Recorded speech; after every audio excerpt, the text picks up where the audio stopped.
napakaliwanag ano, na sinasabi ng kasulatan mismo, mas lalong mabuting tipan, mas lalong mabuting pangako, mas lalong mabuting ministeryo po ang bagong tipan. Kaya kung tayo po ay nasa mas mabuti at magandang ministeryo, ba't pa tayo pupunta dun sa luma?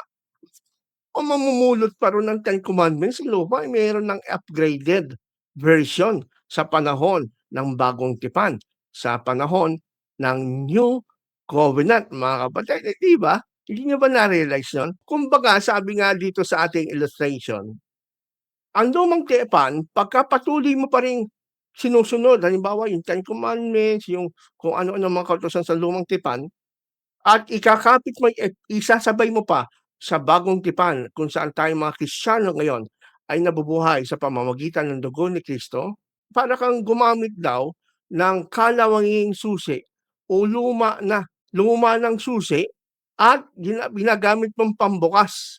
Saan? Sa digital lock. Nakita niyo ba 'yan? Nakita niyo ba kapatid yung ating illustration? Imagine mo, pipilitin mong buksan yung modernong digital smart lock gamit ang lumang-lumang kalawanginang susi. Hindi yan gagana. May purpose yung lumang susi dati, noon.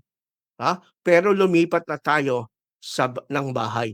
Ginagamit mo ng lumang susi, kalawangin pa, tapos hindi nakakasya yan sa digital smart lock, mga kapatid. Gano'n din po sa bagong tipan, mga kapatid. Ito ang gusto lang i-diin sa inyo.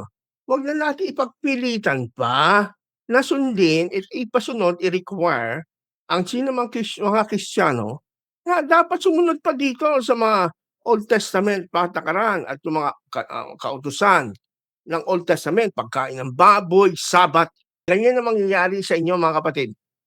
Kaya marami pa sa inyo hindi naunawaan kung ano ang purpose ng Panginoon sa kautusan at ano ang kanyang kalooban para sundin natin sa bagong tipan. Ano po, mahal tayo ng Panginoon, ayaw niya na tayo ay mapapahama. Kaya unawain natin yung salita ni Jesus. Ang sabi niya, ang dating linuma na yung una, pero yung nagiging luma, tumatanda na at malapit ng lumipas. Nung panahon nila, nung sinulat noong first century, malapit pa lang lumipas kasi transition pa naman eh. Hindi naman isang araw lang yan nangyari sa panahon ng mga Kristiyano.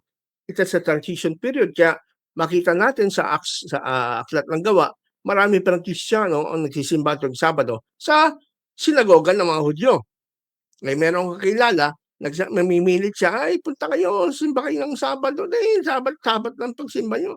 Eh, teka, sabi ko, kung talagang sinusunod niyo ang Bible, dapat sa sinagoga rin ng mga Hudyo kayo magsimba. Hindi po ba? Hindi kayo consistent. Ang sinisimbahan niyo Christian Church, samantalang wala naman kayong mabasa na ang mga Kristiyano noong panahon ng Bible ay nagsimba sa Christian Church, Sabado, wala. Kaya yan po ang ating pinag-iingat, ganyan po ang maingat na pag-aaral na tinuturo sa atin ng New Covenant Theology.